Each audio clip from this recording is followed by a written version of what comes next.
voici pour une nouvelle fin de séance sur Rosemary's Baby. Rosemary's Baby. Rosemary's Baby, en cette période d'Halloween, on ne pouvait pas choisir meilleur film qu'un film d'horreur ultime, faux film d'horreur, hein, parce que c'est un film d'angoisse. Paranoia, ouais. Qui fait partie d'ailleurs de la trilogie des appartements de Polanski, qui contient, enfin c'est pas Polanski qui l'appelle comme ça, mais c'est passé à postérité, qui contient Répulsion, Rosemary's Baby et mon préféré, Le Locataire. Alors contrairement à ces deux autres, Répulsion, qui est un film clairement où la bonne femme, jouée par Catherine Deneuve, est paranoïaque, puisque c'est vraiment il n'y a pas d'éléments fantastiques dans Répulsion, ça se termine même par un soupçon d'inceste, puisque ça se termine par une photo où on voit la fille qui regarde son père bizarrement, une scène, rien n'est expliqué, mais tout est évoqué.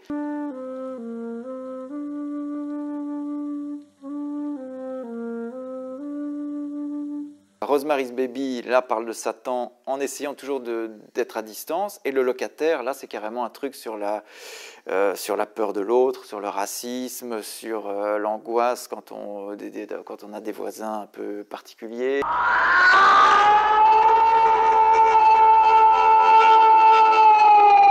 Rosemary's Baby est un petit peu plus particulier puisque ça joue avec le diable, ça joue avec les sectes.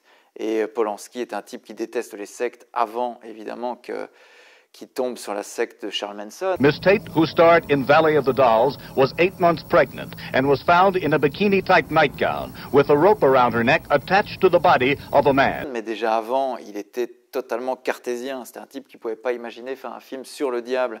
Et on le sent dans le film. Hein. Vraiment, il s'y tient à une femme qui perd pied tout le long du film. Et on ne sait pas du tout si ce qu'elle voit, ce qu'elle ressent, ce qu'elle entend est réel ou pas.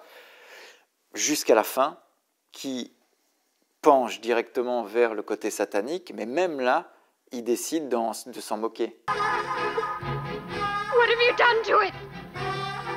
What have you done to its eyes? He has his father's eyes. Puisque ça devient très drôle. Hein. La fin, on voit même, il se moque. C'est la partie la plus drôle d'ailleurs, hein, puisqu'on a la femme qui est en train de secouer le landau du bébé de Rosemary, qui à un moment lui tire la langue. C'est drôle. Et puis il y a le japonais qui prend des photos comme ça. On est toujours dans les clichés un peu curieux. Et c'est un moment où ça devient absolument drôle. Et jusqu'au bout, on se pose la question, est-ce que c'est vrai? Et alors, bon, ce qui est particulier aussi, c'est que d'une certaine manière, même Polanski s'est fait manipuler pour faire ce film. Ah bah oui, par Robert Evans. Tout à fait. Parce que c'est son... Enfin, ça va même plus loin, puisque l'idée de départ, c'est que déjà, c'est le premier film américain de Roman Polanski. Alors, le précédent, c'était Le Bal des Vampires, mais qui était un film anglais distribué par les Américains. Et donc, l'idée de départ vient en fait de William Castle, qui est le premier à s'intéresser au roman de... C'est lui qui détenait les droits. D'Ira Levin. Il achètera les droits. En espérant le réaliser. En espérant le réaliser. Et donc, c'est là qu'il va aller voir Robert Evans. Mais il faut savoir que William Castle a un côté sulfureux. Donc, c'est lui qui a produit... Sulfureux, non, il a un côté série B, série Z. Oui, mais il est très... je veux dire, il est très spécial dans le sens que, bon, c'est le producteur du film 13 fantômes et le réalisateur de La nuit de tous les mystères. Et alors, par exemple... avec Elisha Cook. I was almost dead. Qui joue dans Rosemary's Baby, qui fait visiter l'appartement. Bah, il avait un côté un peu spécial dans le sens que, par exemple, dans les séances de cinéma, il faisait venir des squelettes qui passaient dans les salles. Voilà. Il faisait trembler les fauteuils. Il faisait trembler les fauteuils. Et donc, bon, voilà, comme tu dis... si vous voulez savoir un peu plus, voir un peu qui était William Castle, vous pouvez voir le sublime film de Joe Dante, Panic au Florida Beach, qui est exactement... Donc c'est John Goodman qui joue William Castle, et on a vraiment la folie de ce mec qui voulait faire du spectacle. You see what he's putting back? The showmanship. This, to my mind, is what's been missing. Il a fait de très bons films, juste pour en conseiller un. Il a fait un film avec Vincent Price qui s'appelle, on vous le met là, qui est magnifique. Et donc Robert Evans travaillait pour la Paramount, et lui déjà, donc il faut savoir aussi que Robert Evans, oui, parce que par après il va quand même produire Chinatown, Marathon Man, Le Parrain, un nabab total, ouais. Et même Serpico. Robert Evans donc était déjà fort impressionné par Roman Polanski, par son film Cul-de-sac, Le couteau dans l'eau. et ainsi cul-de-sac, mais aussi Répulsion.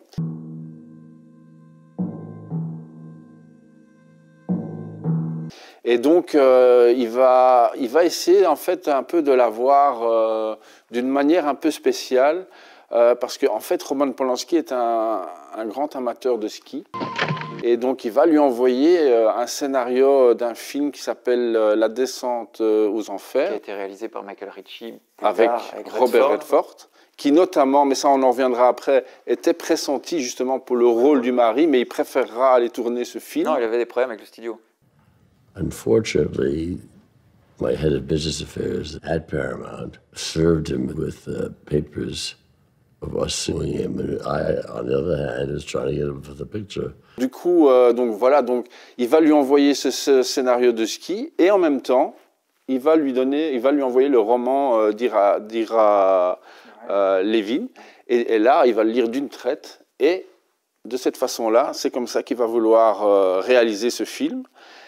Et côté casting, là aussi, Mia Farrow n'était pas la première actrice qui voulait dans son film. La première était Tuesday Wells. I won't tell a word, I promise I won't. Et celle aussi qui joue dans la suite de Rosemary's Baby avait fait des auditions.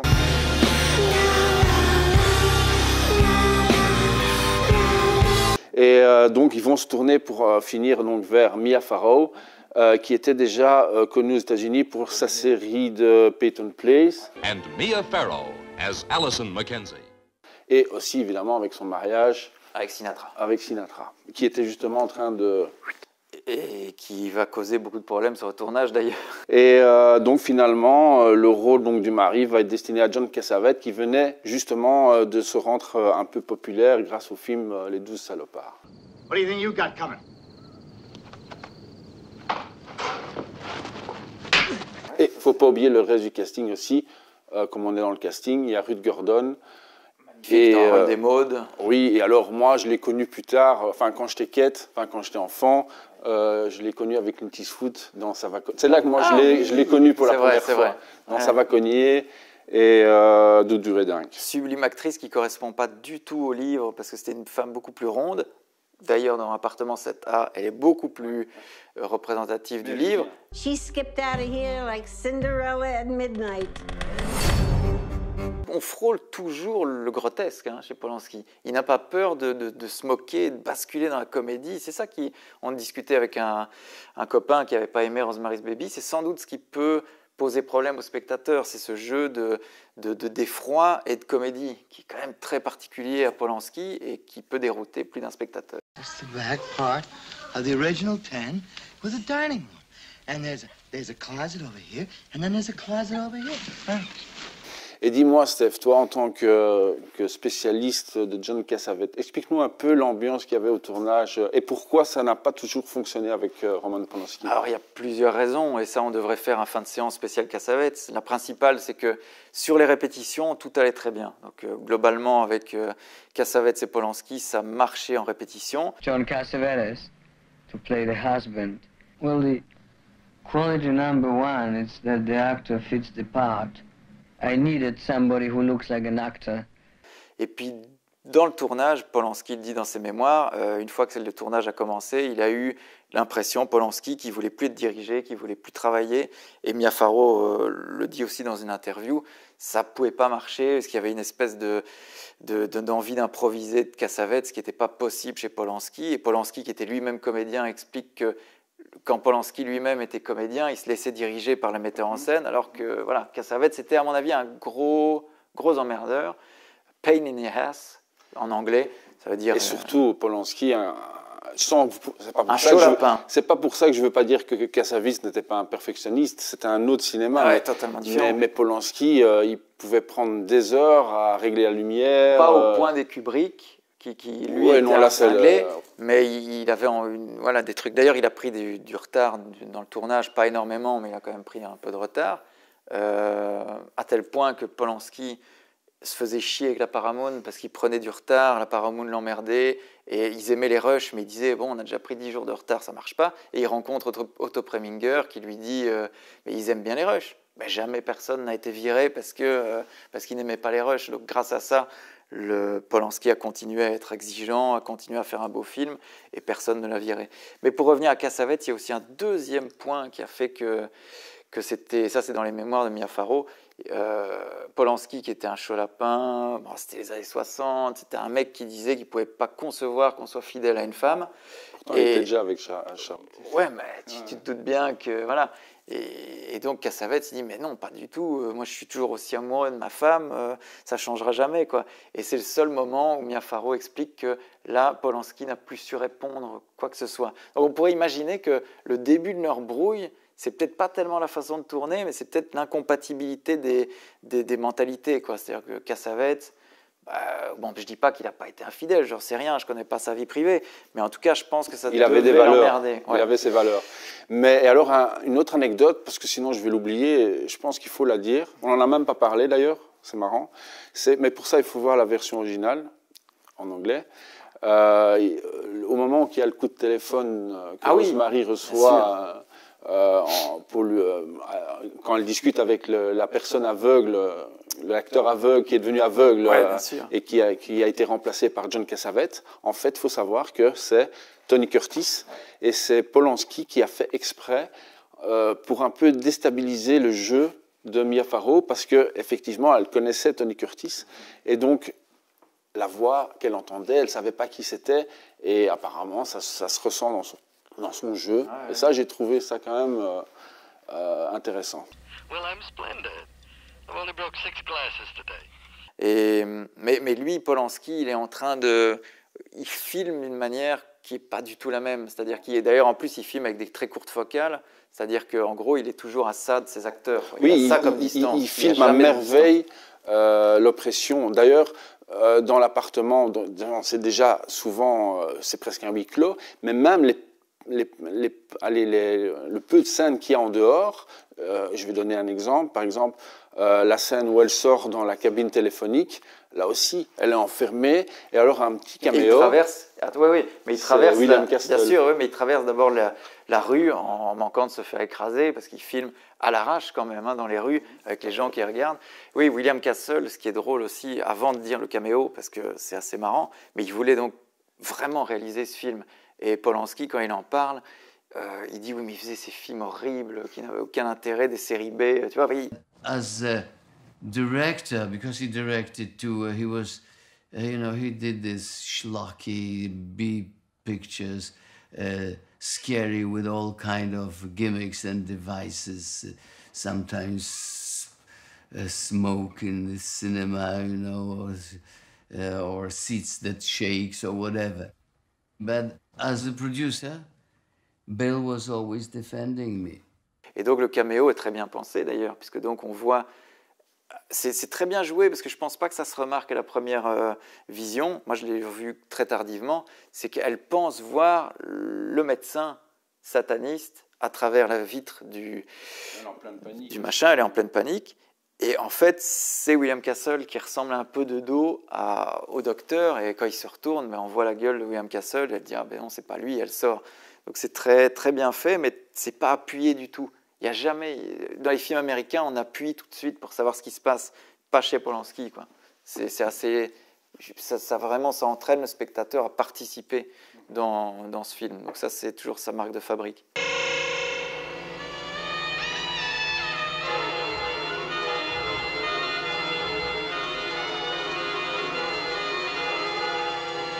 Il y a quand même une équipe technique qui est assez formidable, puisqu'il y a le décorateur qui trouve les lieux du tournage, qui s'appelle Dick Silbert, qui est un décorateur ultra connu, qui avait fait la poupée de chair d'Elia Kazan, et c'était un film de référence pour Baby Doll, un film de référence pour Roman Polanski, et il n'avait jamais pu avoir un directeur artistique avant aussi confirmé dans ses précédents films. Et dès qu'il a commencé à travailler pour la Paramount, il a dit « je veux ce mec ». Et ce mec lui a trouvé évidemment un endroit magnifique. Endroit qui à l'intérieur est un studio, mais c'est lui qui a reconstitué, qui a créé tous ces décors. Et l'appartement qu'on voit évidemment est tristement célèbre, puisque l'appartement qu'on voit avec la musique de Comeda, le fameux « la la la la, la la la ». Donc cet appartement qui a été trouvé par Dick Silbert, qui est quand même un truc incroyable, un espèce de monument horrible qui est à la fois monumental et déjà assez effrayant, qui est filmé en plus vu du dessus, et ça colle, enfin, je veux dire, il y a l'écriture rose, un peu cursive comme ça, qui fait penser au sitcom un peu pourri. Ça commence avec une musique douce, un peu mielleuse, puis on voit cette espèce de monument, et ce monument est tristement célèbre, puisque c'est devant ce monument que John Lennon s'est fait abattre par David Chapman en 1980. C'était le Dakota Building. Voilà. They kept a vigil all day, making a shrine of the Dakota, where John Lennon and his wife Yoko Ono owned 5 apartments. Mais ce qui est terrible aussi, c'est que ce film-là, c'est aussi le film qui vaut tous les malheurs de Polanski. C'est-à-dire qu'à partir de ce film, en gros, ça va faire un choc terrible. Ça parle du diable, ça se passe à une époque où les sectes, où les machins sont terribles. Je crois qu'on peut voir le film de Tarantino, Once Upon a Time in Hollywood, pour le confirmer. Mais on voit avec le massacre après qui a été perpétré contre la femme de Roman Polanski, Sharon Tate, on l'a même incriminé. Tellement ce film était sulfureux, on a dit, mais ce mec-là qui a fait un truc sur les sectes, avec le diable, avec machin, mais il est responsable en partie de la mort de sa femme. But in this case, it's not my reputation which is in stake, but it's a memory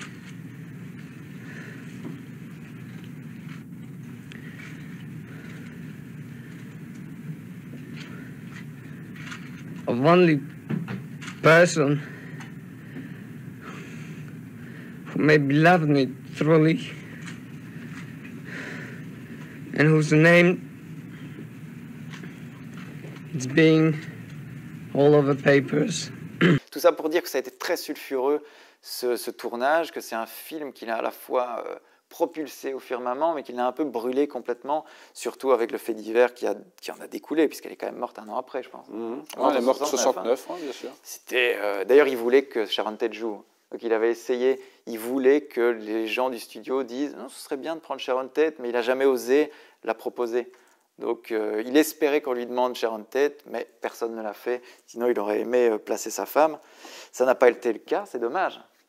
J'aurais aimé avoir un vrai film de Polanski avec Sharon Tate, puisqu'on a eu juste Le bal des vampires, où elle joue un petit rôle finalement. Pretty. I brought it back from school. Oh, it's a good one. Dernier petit truc, William Fraker est important à signaler, parce que c'est le directeur de la photographie. William Fraker s'occupe de la photographie de Rosemary's Baby. Et petit conseil fin de séance, il a réalisé des films aussi, dont un magnifique western avec Lee Marvin et Jack Palance et Jeanne Moreau, le sublimissime, je sais bien que tu avais un peu moins bien aimé, mais le sublimissime Monte Walsh. Did you write 40 miles to tell me that? How come we never got married? You never asked me. I never thought of it. Le monteur du film est aussi important. Ils sont deux à monter le film parce que c'était le célèbre monteur du Lauréat. Il venait de faire le Lauréat, plein d'autres films aussi. Virginia, qui a peur de Virginia Et Woolf, il était sur un tournage aussi. Donc je pense qu'il avait Donc Polanski dit que c'était incroyable parce qu'il lui a donné 4 heures de rush et il lui a dit « Occupe-toi, réduis-moi tout ça ». Et après, il a vu comment il avait rétréci le film et il a pu travailler avec lui. Donc il lui a vraiment donné les pleins pouvoirs. Ce mec-là a dû être associé avec un autre monteur parce qu'il avait un autre film au même moment. Et c'est ce monteur, qui va réaliser le film dont on va vous parler maintenant, le magnifique, le célébrissime, le magnifique. Mais qu'est-il arrivé au bébé de Rosemary ? Là, déjà, c'est déjà difficile, voire impossible, de retrouver l'impact d'un film comme Rosemary Baby. Pourtant, la Paramount va quand même lancer une suite, mais cette fois pour la télévision, pour ABC, qui sortira, il me semble, en octobre 1976. Et là, d'un point de vue budgétaire, c'est compliqué d'avoir un réalisateur de renom. Déjà, Roman Polanski, il faut oublier. En plus, je pense qu'à cette période, il avait déjà des problèmes. Et puis même, il était sûrement trop cher.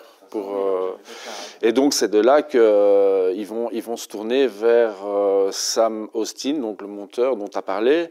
Mais c'est une mission quand même où il aura du mal à assumer.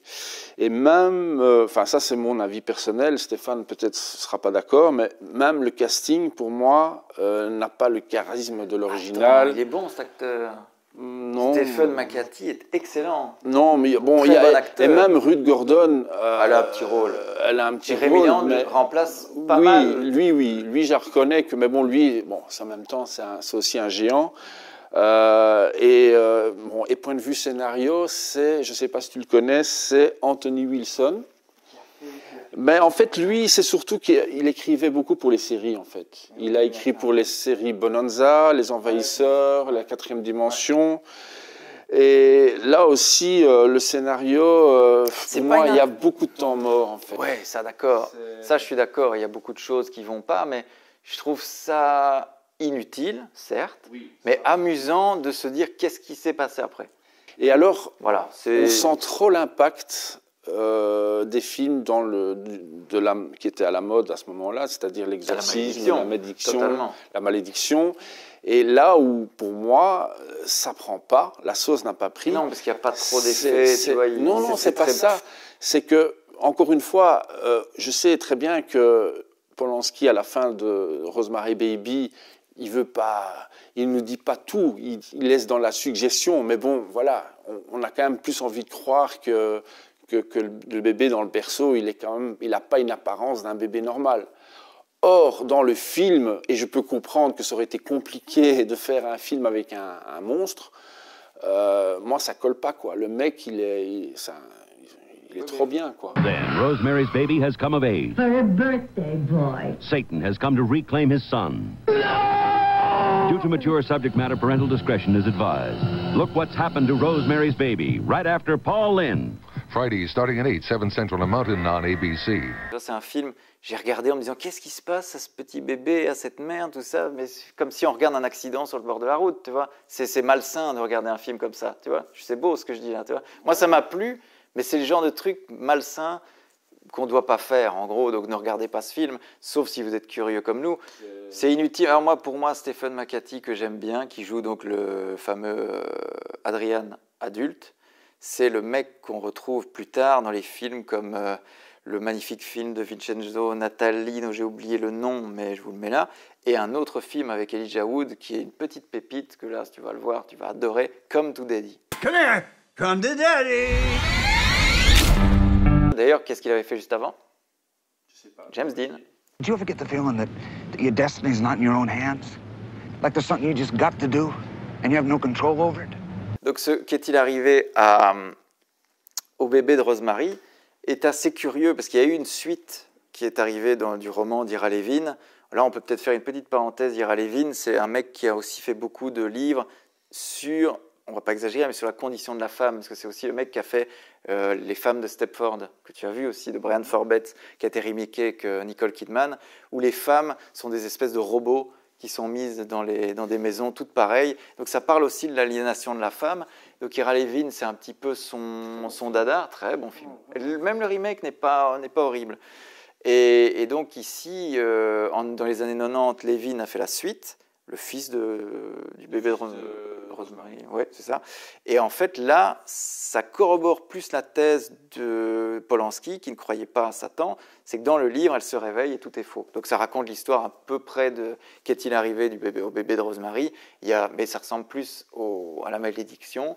Et en fait, elle se réveille dans l'hôtel où il y a eu le bébé de Rosemary de Polanski. Et en fait, elle se réveille et ça sous-entend qu'il ne s'est rien passé. Donc voilà, donc c'est un peu, je ne sais pas si c'est une bonne fin, hein, je crois que c'est assez insupportable quand le scénariste a recours à ce truc en disant que tout est faux. Bah oui, c'est l'idée de dire que tout est faux, c'est un petit peu la pirouette pour dire, allez hop, c'est Deus ex machina et tout, voilà, c'est un peu facile. Mais voilà, ça c'était pour la petite parenthèse d'Ira Levin. Ce qui nous amène à un autre film un peu inutile aussi, qui n'est pas une préquelle. À côté de la suite, je préfère largement la film produit avec du budget.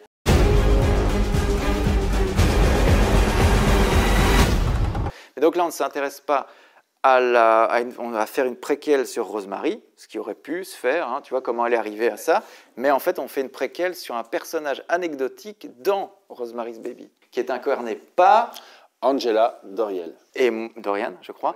Et en fait c'est une femme qui a un nom aussi de scène, qui s'appelle Victoria Vetri, et dans Rosemary's Baby, à un moment Mia Farrow dit « Ah, vous ressemblez à Victoria Vetri ». I'm sorry. I thought you were Victoria Vetri, the actress. I'm sorry. Playmat pour Playboy. Photo. Et donc c'est assez curieux parce que là, c'est intéressant, mais je veux dire, le personnage finit très mal dans Rosemary's Baby puisqu'elle se défenestre. Allez, reculez tout le monde, allez. Je vous ai dit de reculer, monsieur, allons. Reculez, monsieur. Nous la connaissons. Son nom, Perry. Et ce que je reproche à la réalisatrice... qui avait fait un film juste avant qui s'appelle Relique, que tu avais vu. Oui, j'avais moyennement aimé. Donc la réalisatrice Nathalie Erika James, c'est qu'elle n'a pas essayé à donner une nouvelle histoire. C'est ça le gros problème. C'est un faux préquel et un vrai remake pour moi. Voilà. Et alors, il manque beaucoup d'éléments de surprise et on retrouve beaucoup de scènes connues dans Rosemary's Baby, comme par exemple la visite de l'appartement. Même chose. C'est exactement la même chose. Il y a la rencontre avec les voisins. Il y a même les effets des plantes. Et ça va même jusqu'à la chevelure. Parce qu'à la fin du film, elle change de coiffure. Bon, maintenant, c'est peut-être des clins d'œil. Mais bon, ça fait un peu too much.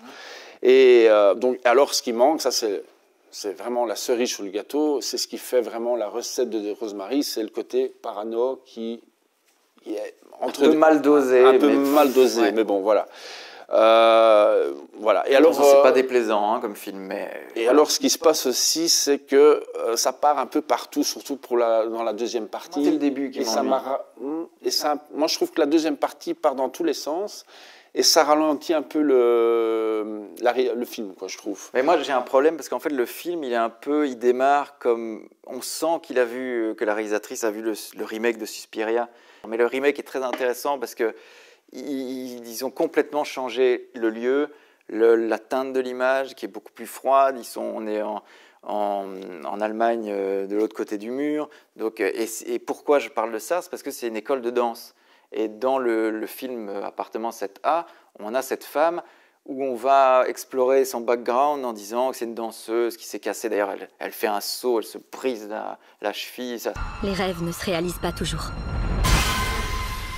Par contre, ce qui est très beau, et là je me suis dit, il y a peut-être une chance qu'on ait un bon film, c'est qu'à un moment elle se brise la jambe, à un moment, tu vois, il y a le décor qui change, tu vois, on a l'impression que c'est le décor de théâtre qui change et on voit le docteur, c'est bien, mais en fait ça c'est le moment qui m'a fait penser à Rosemary's Baby, quand on a un peu un truc onirique comme le moment où elle se fait violer, sauf que ça devrait se passer quand elle est dans l'immeuble, pas quand elle est dans un endroit en dehors de l'immeuble. C'est un peu juste pour faire de la belle image ou de la belle idée et reprendre un gimmick de Polanski, mais qui marche parfaitement parce qu'elle est en train de se faire posséder par le diable. Là, on n'est pas encore dans le côté diabolique de l'histoire. Quand nous t'avons trouvé dans la rue... Wow. Ça ne va pas, Trésor? On retrouve évidemment la fameuse chaîne qu'on voit tout le long dans Rosemary's Baby, qui contient le tanis, qui est cette herbe qui pue un petit peu. Mais bon, dans le Rosemary's Baby, on sent que cette chaîne, elle pue. Là, on ne la sent pas, tu vois. On dit qu'elle pue, mais on s'en branle un peu et on ne ressent pas le côté poisseux de cette saloperie qu'on lui met autour du cou. Mais on la retrouve, quand elle est dans sa flaque de sang, on retrouve un peu cette chaîne qui est là dans la flaque. Donc voilà, c'est mitigé, c'est pas désagréable. Voilà, pour moi au final, c'est pas un mauvais film, mais dans l'ensemble, pour moi, ça sonne un peu comme du déjà vu, hein, mais c'est pas désagréable. Voilà. On peut évidemment faire le parallèle entre les deux. Ce qui est drôle, c'est que moi, ce que j'ai eu envie, mais je ne suis pas fou à ce point-là, c'est de regarder le film en faisant pause et en me disant oui. Qu'est-ce que fait le personnage d'Appartement 7A au moment où Rosemary's Baby vient dans l'immeuble? Ce serait drôle, mais c'est chiant à faire, parce que je ne suis même pas sûr que ça marche. Tu vois, mais par contre, il y a des trucs qui fonctionnent bien. C'est le moment où c'est Madame Gardenia, qui s'occupe des plantes, tout ça, de la secte, qu'on ne voit pas dans Rosemary's Baby, parce que c'est l'appartement... On dit qu'elle est dans le coma dans Rosemary's Baby, et c'est l'appartement qui va être habité par John Cassavetes et Mia Farrow. Et on voit, quand il visite l'appartement, il regarde sur le bureau et on voit un petit bout de papier où il est écrit « J'en ai marre, je ne peux plus tolérer ça ». Et dans appartement 7A, on voit cette femme qui veut tuer Rosemary's Baby. D'ailleurs, là, c'est aussi bizarre. On se dit pourquoi elle veut la tuer. C'est parce qu'elle veut sans doute arrêter le côté satanique, empêcher le fils du diable. Mais alors pourquoi tu vois, elle aurait pu partir avant. Pourquoi elle le tue? Pourquoi elle ne le dit pas avant? C'est bizarre. Mais en tout cas, on retrouve ce petit papier qui dit « J'en ai marre, je ne peux plus ».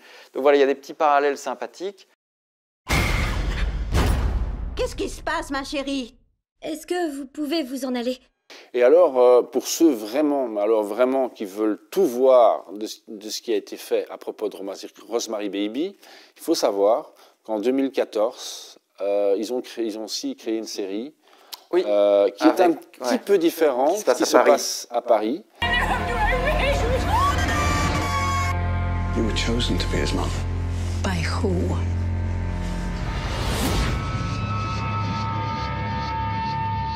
Voilà, donc tout ça, pour résumer, ce qui est formidable dans ces préquels, remakes, suites, fausses suites, c'est que ça nous permet de revenir vers l'original et de voir à quel point il était bon.